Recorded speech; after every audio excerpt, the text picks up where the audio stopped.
episode of On the Beach. Today we have a superwoman on a mission, and she has a lot to tell us. Please welcome Martine Bolton.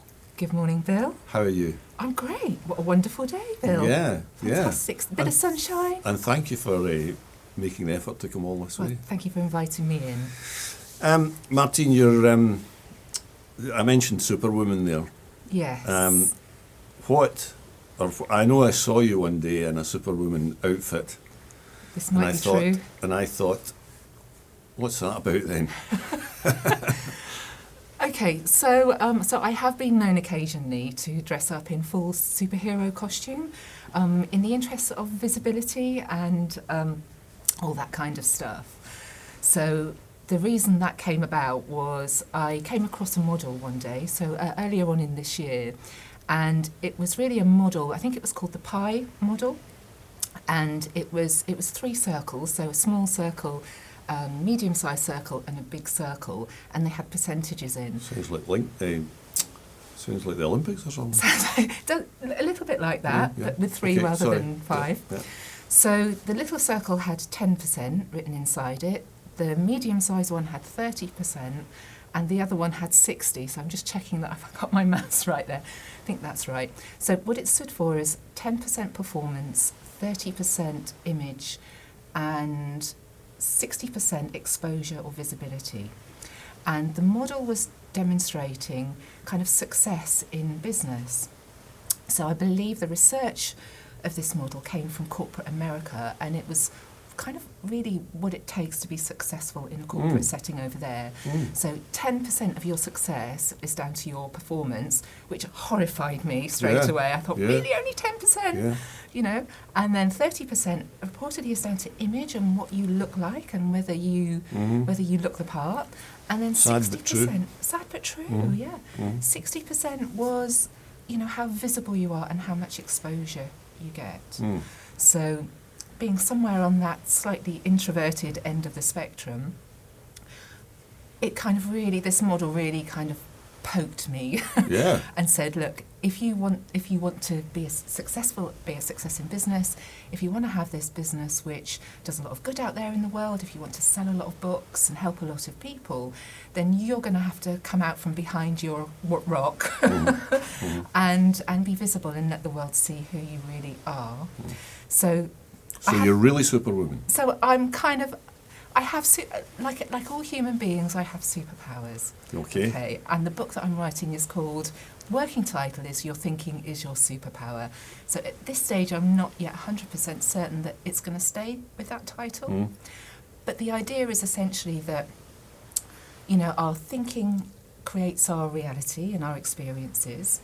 And you know, our thinking can absolutely be our superpower, and it can kind of enable us and kind of empower us to do everything that we want to do in life and achieve everything that we want to achieve. But on the flip side of that coin, our thinking can sometimes get in our way. So I say it can either be your superpower or it can be your kryptonite, and it can absolutely drain you of your ability to do anything worthwhile. Yeah. So a big part of success is about how you manage what goes on up there. Yeah. And for me, the difference between, you know, highly successful people, you know, think of the likes of Richard Branson, Oprah Winfrey, and the person kind of sleeping on the street in a cardboard box, is mostly to do with what's going on up there in their inner world. Of course, it's also their habits and what they do day to day as well, but everything is traceable back to what's going on up here. Yeah. And how much of that do you think is attributed to their youth? How they've been brought up and so on? It's massive. So our programming, you know, from the minute we're born, depending on the environment that we are brought up in, whether that's nurturing and loving or whether it's opposite end of that scale or maybe even, for most of us, probably somewhere in between. You know, that nurture is massively powerful in giving us the ideas about who we are in the world, our value, who other people are, you know, the concepts of the world around us and what's possible and what isn't possible. So it's kind of got everything to answer for.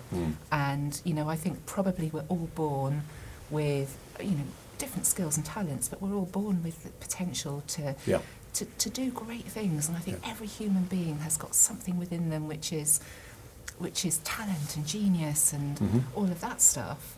But if you're not told that when you're growing up, and if you grow up feeling like you're a useless piece of shh, you know, you're probably on some level always going to believe that, and it'll be very difficult for you to ever break out of that mindset. I completely agree with everything you've said there. I think it's a fascinating subject. I feel that we need to move on a little bit past it now, but we're going to run out of time.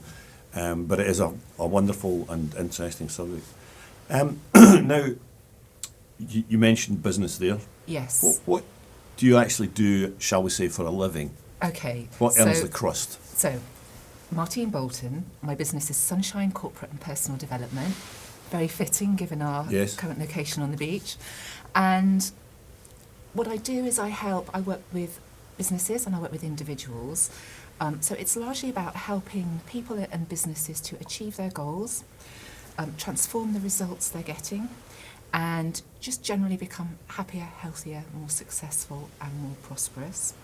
So again, it's a lot of power of the mind stuff, but I do training, I do coaching, I do a bit of consultancy. That's largely the kind of corporate and business stuff. On a one-to-one level with individuals, I do coaching, I do NLP, and I do hypnotherapy as well. Wow. So mostly that's about helping people overcome the blocks to their success. Well, that's very fascinating and a lot. So, do you get any free time to yourself? And if so, what do you do with it? Do you know, weirdly, I do get some free time. So my children now are kind of coming to that age when they're not all consuming anymore. What I find myself doing, and, you know, this is probably a really sad confession, you know, I am really passionate about personal development. So I spend a lot of time reading. I have a lot of contacts, actually, who are amazing people, very learned people, kind of qualifications, kind of as long as their arm. And they're always sharing things kind of in the social media circles. So all this information's coming to me all the time, which is really interesting bits of research and, you know, all it's interesting, as you say, but quite overwhelming. At times. But I quite like when But then I suppose that's just my age. It's well, I'm kind of probably in the same kind of age group there. Oh, I doubt it. But I do sometimes find that sunshine is one of my favourite things. So any chance I get to get out there in the fresh air. Sunshine isn't your thing? It is my thing. Oh, it is your thing? I love going up a mountain. I love big walks and being in nature and all that kind of stuff too. So fantastic. And that's about as exciting as it gets. Music, we were talking about a moment ago. Music is one of the things that I love, one of the good things in life. In your world, what is Changemaker? You seem to refer to Changemaker in your... Yes. Okay. So fairly recently, I became a member of the Changemaker group.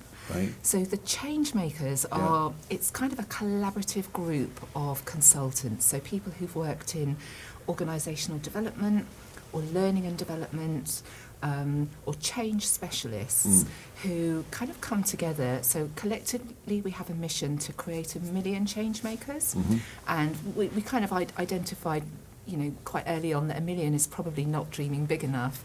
You know, perhaps potentially it could be 1 billion. But the group, there are change programs. There are leadership and management development programs. So essentially they're a group of people who are seeking to make 1 million change makers by working with organisations to help them develop their own in-house change maker capability. Right. So early doors, but I can see that we're collectively, we have the potential to do some really great stuff. And who knows, there are many change projects out there just begging to happen. I would like to talk to you a lot more about that, but unfortunately we've run out of time. Maybe we need to do another one. We'll do another one, Bill. At a later stage. We'd love to have you back in, but we have run out of time. So it would be lovely to have you back again, and thank you so much for coming in. And for anyone who's listening or watching rather, she brought biscuits with her. So thank you for watching. Bye. Don't feel under pressure. Bye.